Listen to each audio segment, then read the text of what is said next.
నంద్యాలకు చెందిన ప్రముఖ చిత్రకారుడు చింతలపల్లె కోటేష్ కార్తీక మాసం 3వ సోమవారాన్ని పురస్కరించుకుని 3 బిల్వపత్రాలపై కార్తీక శోభ చిత్రాన్ని అద్భుతంగా గీశాడు.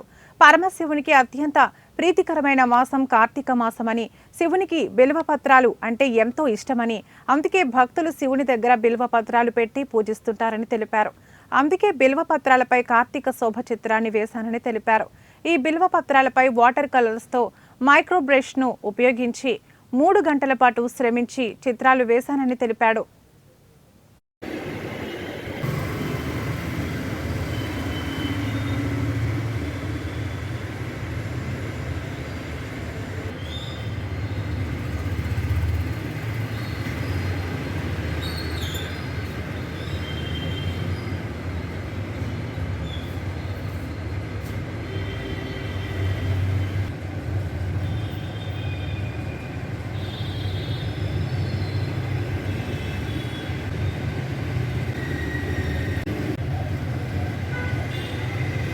కార్తీక మాసం పురస్కరించుకొని కార్తీక శోభ చిత్రాన్ని ఒక వినూత్నంగా వేశాను.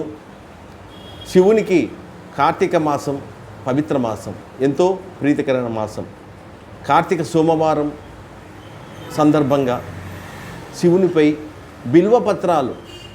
బిల్వపత్రాలంటే మారేడు దళాలు. బిల్వపత్రాలు అంటే శివునికి చాలా ఇష్టం. ఆ బిల్వపత్రాలతో పూజిస్తారు భక్తులు. అటువంటి చిన్న పత్రాలపై శివుని చిత్రాలు, తర్వాత కార్తీక శోభ చిత్రాన్ని గీశాను. ఇది ఒక చిత్రం, ఒక ఆకుపై పరమశివుడు భక్తులకు ఆశీస్సులు అందజేస్తున్నట్లుగా వేశాను.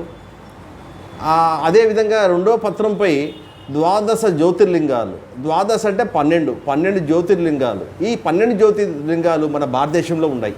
అంటే మధ్యప్రదేశ్, మహారాష్ట్ర, తమిళనాడు, ఇలా మన ఆంధ్రప్రదేశ్లో కూడా ఉన్నాయి. శ్రీశైలం మల్లికార్జున జ్యోతిర్లింగం కూడా ఉంది. ఈ జ్యోతిర్లింగాలన్నీ మనము ఈ ఆకులన్నీ 12 జ్యోతిర్లింగాలు వేశాను. ఇవి మహాశక్తివంతమైనవి, పవిత్రమైనవి. ఎందుకంటే శివుని కార్తీక మాసం